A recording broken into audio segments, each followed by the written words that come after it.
کل نریندر مودی نے ہندوستان کے وزیر اعظم نے ایک ریکارڈڈ خطاب کیا اپنی قوم سے، جس میں بڑے بھرپور اور جذباتی انداز میں اپنے آپ کو کل ڈسکس تو کر لیا تھا. میں کل کو کنیکٹ کر رہا ہوں نا، وہ بس نہیں ہوئی نا سر.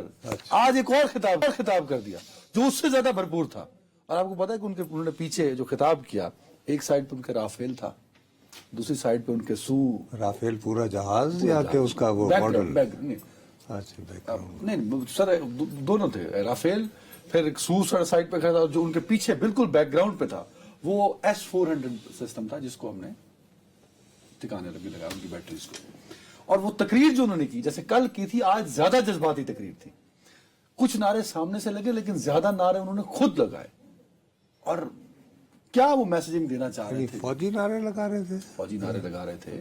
فوجی کیونکہ سامنے فوجی جوان تھے، ہندوستانی فوج کے جوان کھڑے تو تھے. ہندوستانی ایک بھارتی وزیر اعظم کی تقریر کے دوران، لیکن وہ اپنا قومی نارا لگا رہے تھے، بی جے پی کا نہیں لگا رہے تھے، قومی.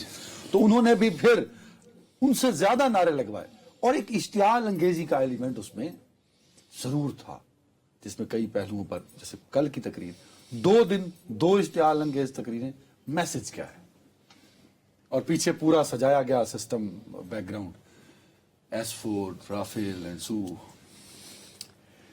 میسج کے لیے میرے پیارے بھائی، میں آپ کا زیادہ وقت ضائع نہیں کرنا چاہتا.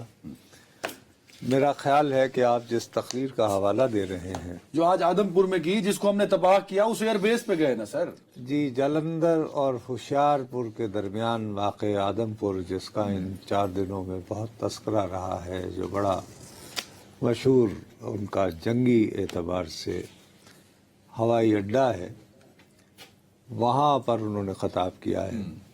غالباً وہاں پہ وہ جو تقریر کر رہے تھے، اس میں انہوں نے یہ الفاظ بھی کہے ہیں، کیونکہ میں تو اب ان کی تقریر سننے سے ذرا اجتناب کرتا ہوں، کیونکہ بس ایک عجیب و غریب دنیا میں چلے جاتے ہیں.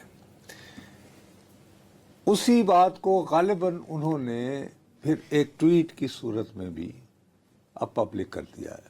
یہ نہیں کہا کہ یہ میں نے تقریر کی ہے. اب میں اس انگریزی والے ٹویٹ کو لے کر، بجائے وہ جو فقرہ انہوں نے کہا ہے، چونکہ اب یہ ریٹن فارم میں ان کے نام کے ٹک کے ساتھ ہمارے ساتھ موجود ہے، تو کہتے ہیں ٹو دوز وہ who feel slightly dejected، جو تھوڑے سے مایوس ایٹ دیئر scores، کہ انہوں نے جو نتائج لیے یا جو نمبر لیے، جیسے امتحانوں میں ہوتا ہے، تو انہیں کم نمبر آئے ہوں گے شاید. اچھا، یہ جنہوں نے پیپر دیے ان کی بات کر رہے ہیں؟ ارے کنہوں نے پیپر دیے؟ ظاہر ہے یہ فوجیوں سے خطاب کر رہے تھے. ٹھیک ہے. I want to tell them، میں انہیں بتانا چاہتا ہوں کہ one exam can never define you. اللہ بھلا. صرف ایک امتحان آپ کی تقدیر کا یا آپ کے بارے میں فیصلہ نہیں کرتا ہے. Your journey is much bigger، تمہارا سفر بہت لمبا، زیادہ لمبا ہے. Your strengths go far beyond the mark sheet، آپ کی قوت مارک شیٹ، وہ جو نمبر جس میں ہوتے ہیں، اس سے بہت آگے جاتی ہے. اسٹے کانفیڈنٹ، اعتماد کے ساتھ رہو. اسٹے کیوریس، ہمیشہ متجسس رہو، بیکاز گریٹ تھنگز اویٹ، کیونکہ عظیم چیزیں آپ کا انتظار کر رہی ہیں. اب یہ ٹویٹ لکھا ہوا ہے خود انہوں نے. اچھا، ویسے میں نے پوری تقریر سنی، میں نے آپ کو بھی اس کا لنک بھیجا. اسی طرح کی ملتی جلتی بات انہوں نے تقریر شروع میرے خیال میں اسی سے کی ہے، اسی طرح کے ملتے جلتے. اچھا، اب بالکل میں ایک بخدا ایک پاکستانی کی حیثیت سے اس ٹویٹ کا تجزیہ نہیں کر رہا ہوں. ایک نیوٹرل صحافی، بطور صحافی. میری صرف میرے سامنے ایک لکھی ہوئی تحریر آئی ہے. وہ لکھی ہوئی تحریر جو ہے وہ آغاز ہی کرتی ہے those who feel slightly dejected at their scores. وہ 6-0 جو ہم نے رزلٹ اناؤنس کیا ہے، تو مطلب یہ ہے کہ اس وقت بھارتی افواج میں وہ خود اعتراف کر رہے ہیں، یہ کو پاکستانی نتیجہ کم ہے. کہ ان کو نمبر جو ہیں 33 بھی نہیں ملے، تو اس لیے مایوسی کا ویری فائن. ارے بابا ویری فائن. مقصد یہ کہ یا تو یہ ہے کہ یہ بات میں کہہ رہا ہوں، یہ ہے نریندر مودی صاحب کی ان کی تصویر لگی ہے، یہ ان کی بلو ٹک ہے، اور یہ ٹویٹ پر آیا ہے. وہ کہتے ہیں کہ ایک ہی امتحان کافی نہیں، تسی کمپارٹ بھی کر سکتے ہو، جی سپلی میں دے دیں. دوبارہ پیپر لوگوں کی نہیں، یہ آپ کہتے ہیں، یہ آپ نے وہ کیا یار، میں انٹرپریٹ نہیں کر رہا ہوں. وہ کہہ رہے ہیں کہ one exam can never define you. تو یہ کیا انڈیکیٹ کر رہا ہے؟ مجھ جاہل کو یہ تو سمجھائے نا، یہ کیا انڈیکیٹ کر رہا ہے؟ وہ انڈیکیٹ یہ کر رہا ہے گھبراؤ نہیں، میں تو ہم دوبارہ حکم دیں گا، اور پھر گریٹ تھنگس اویٹ یو. مثلا کہ پھر واقعی جو ہے وہ کراچی وہ آپ اپنے قبضے میں لے چکے ہوں گے، کچھ اس طرح کی بات فرما رہے ہیں نا. لیکن وہ تو جب ہوگا دیکھی جائے گی نا. فی الحال وہ بجائے لوگوں کا حوصلہ بڑھانے کے یہ تقاریر کر کے اور ایسے ٹویٹ لکھ کر پوری دنیا کے روبرو یہ اعتراف کر رہے ہیں کہ ہم نے جو اہداف چن کر 6 اور 7 مئی کی رات آغاز کیا تھا وہ اپنے مقاصد حاصل نہ کر پایا. اور یہ بات میں نہیں کہہ رہا، یہ وہ خود کہہ رہے ہیں. یہ وہ خود کہہ رہے ہیں. ٹھیک.